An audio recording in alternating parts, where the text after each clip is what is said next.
အားလုံးမင်္ဂလာပါဒီနေ့မှာတော့ GLPT N3 ရဲ့ listening မိကုံးပုံစံနဲ့ဖြေပုံဖြေနည်းလေးတွေသတိထားမယ့်အချက်လေးတွေကိုပြပြပေးသွားမှာဖြစ်ပါတယ်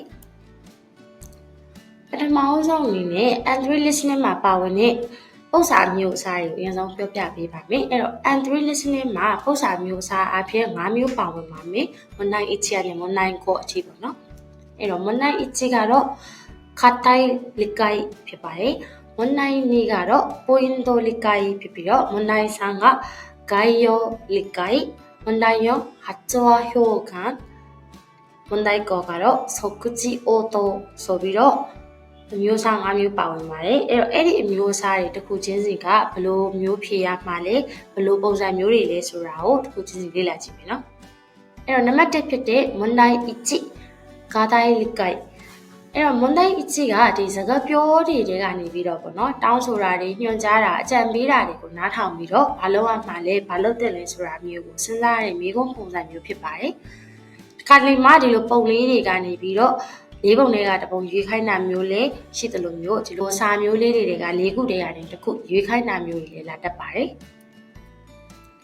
အဲ့တော့သူ့ရဲ့ step by step သွားတဲ့ပုံစံကတော့説明と質問を聞くရှင်းပြချက်နဲ့သူ့ရဲ့မိကုံးကိုနားထောင်ရမယ်ပြီးလို့ရှိရင်တော့話を聞くစကားပြောတာကိုနားထောင်ရမယ်ပေါ့နော်စကားပြောတာနားထောင်ပြီးသွားပြီအဆုံးသတ်သွားပြီဆိုလို့ရှိရင်もう一度質問を聞くနောက်တစ်ခါမိကုံးကိုပြန်ပြီးတော့ပြောပြပေးပါတယ်ပြန်ပြီးတော့နားထောင်ရမယ်ပေါ့နော်အဲ့တော့ဒီရှင်းမှာနံပါတ်1မှာသူကမိကုံးကိုမေးမယ်ပြီးလို့ရှိရင်စကားပြောပြီးသွားရင်အဲ့ဒီမိကုံးကိုသူကထပ်ပြီးတော့ပြောပြပေးလိမ့်မယ်ပေါ့နော်ဆိုတော့အဲ့မိကုံးထပ်နားထောင်ရမယ်နောက်ဆုံးနားထောင်ပြီးသွားပြီဆိုလို့ရှိရင်เนาะဆောစောအဖြေ၄ခုတွေကနေပြီးတော့တစ်ခုကိုရွေးချယ်ပေးရပါမယ်ဒါဆိုရင်မနိုင်အချီမှာတတိထားမယ်ချီတန်တတိထားမယ်အချက်ကလေးပေါ့နော်အချီကတော့よく使われる質問のパターンเนาะမကြာခဏအသုံးပြုတတ်တဲ့မိကုံးပုံစံပတ်တန်တွေကတော့ဒါတွေကဘသူကဘသူကို何をဘာကိုいつ何時ဘယ်တော့ဘယ်နာရီどこでဘယ်နေရာမှာどのဘလို့စတဲ့မိကုံးနေရာလေးတွေမှာတတိထားပြီးတော့နားထောင်ပြရမှာဖြစ်ပါတယ်နောက်ထပ်တတိထားမယ့်အချက်ကတော့する前နဲ့ start တော့เนาะအဲ့တော့မလုတ်ခင်နဲ့လုတ်ပြီးသွားတယ်အဓိကကတော့လှုပ်ဆောင်ရအစဉ်လိုက်ပြောကြားမှုတွေကိုတတိထားမယ့်နေရာဖြစ်ပါတယ်ဒီချိုးပြီးမှထမင်းစားတယ်ထမင်းစားပြီးသွားရင်စားချက်မယ်စားချက်ပြီးရင်ဂိမ်းဆော့မယ်ဂိမ်းဆော့ပြီးရင်အရာဝင်မယ်စားတစ်ဖြစ်လှုပ်ဆောင်ချက်အစဉ်လိုက်သွားတဲ့ပုံစံမျိုးကိုဘယ်ဟာအရင်လာတာလဲဘယ်ဟာပြီးမှလောက်တာလဲဆိုတာမျိုးသတိထားပြီးနားထောင်ရပါမယ်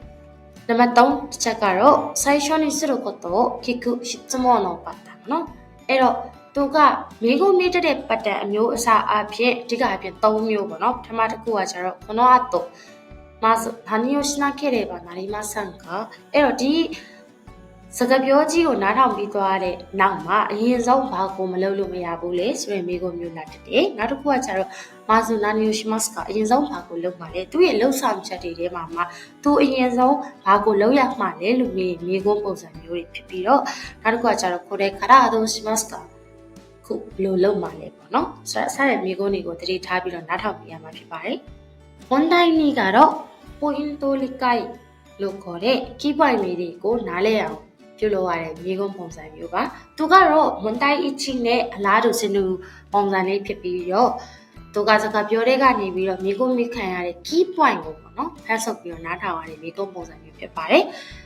အဖြစ်အပျက်တွေရဲ့အကြောင်းပြချက်တွေတစ်ခါလေမှရွေချက်တွေစကားပြောသူရဲ့စိတ်ခံစားချက်ကိုပြီးရဲ့မိကုန်းနေနေလို့ရှိပါတယ်အဓိကအဖြစ်တော့သူကတော့စာချောင်းလေးတွေကရွေးခိုင်းတာမျိုးများတယ်ပေါ့နော်ဒီလိုပုံစံလေးပေါ့ဝန်တိုင်းကြီးက step by step အဆင့်လိုက်ပေါ့နော်ဘယ်လိုသွားလဲဆိုတော့အရင်ဆုံး説明と質問を聞くရှင်းပြချက်နဲ့မိကုန်းကိုအရင်နားထောင်ရမယ်ပြီးလို့ရှိရင်ポーズの間に選択肢を読んでポイントをつかむပြီးလို့ရှိရင်သူကဒီမိကုန်းမေးပြီးသွားတဲ့ကာလမှာအချိန်လေးခဏပေးပြီးတော့ရွေးချယ်စရာ၄ခုပေါ့နော်ပေးထားတယ်ဆိုရင်ရွေးချယ်စရာ၄ခုကိုဖတ်မယ်အချိန်လေးပေးပါတယ်အဲ့ဒီအချိန်အတွင်းမှာအဲ့ရွေးချယ်စရာ၄ခုကိုဖတ်ပြီးတော့ point လေးတွေကိုတေချာဖတ်ကြည့်ထားမယ်ပြီးလို့ရှိရင်တော့話を聞くစကားပြောတာတွေကိုနားထောင်မယ်ပြီးလို့ရှိရင်နောက်ဆုံးမိကုန်းကိုပြန်ပြီးတော့မေးပေးပါလိမ့်မယ်もう一度質問を聞くဒါဆိုရင်တော့မိကုန်းကိုထပ်ပြီးနားထောင်မယ်နောက်ဆုံးမှာတော့答えを選ぶအဖြေကိုရွေးပေးရပါမယ်အဲ့တော့ဝန်တိုင်းနေ့မှာ တိထားမယ့်အချက်ပေါ့နော်နံပါတ်1ကတော့ဤခိုင်နောကတော့ပါအဲ့တော့စကလုံးနေစင်တူရိုးမားစကလုံးနေနဲ့လာတက်တဲ့ပု္ပ္ပာမျိုးလေးတွေလည်းရှိပါတယ်ဥပမာမာခေတာရှုံးနေသွားခဲ့တယ်ဆိုလို့ရှိရင်ခတေနာခတာမနိုင်ခဲ့ဘူးအဲ့တော့မာခေတာနဲ့ခတေနာခတာဆိုတာကအဓိပ္ပာယ်အတူတူပဲလေနော်ဒီလိုမျိုးပုံစံလေးတွေလည်းလာတက်တယ်ပေါ့နော်အတတကဥချီတော့ဆိုလူရင်းနေတော့မှတုံးဆောင်မှာဒါဆိုစာမျက်နှာဥချီတော့ဆိုအေးမတော်ခင်မှာတုံးဆောင်ပါပေါ့နော်ဆိုတော့ဒီနေရာမှာလည်းပြန်ကြည့်မယ်ဆိုရင်အဓိပ္ပာယ်ကတော့ဒီနှစ်ခုလုံးကအတူတူပဲပေါ့နော်နောက်တစ်ခုကဟောရုံမှုကတော့စာအုပ်ဖတ်ခြင်းဒါဒီ독서စာဖတ်ခြင်းနဲ့တော့အတူတူပဲဖြစ်ပါတယ်ဆိုလို့ဒီလိုမျိုး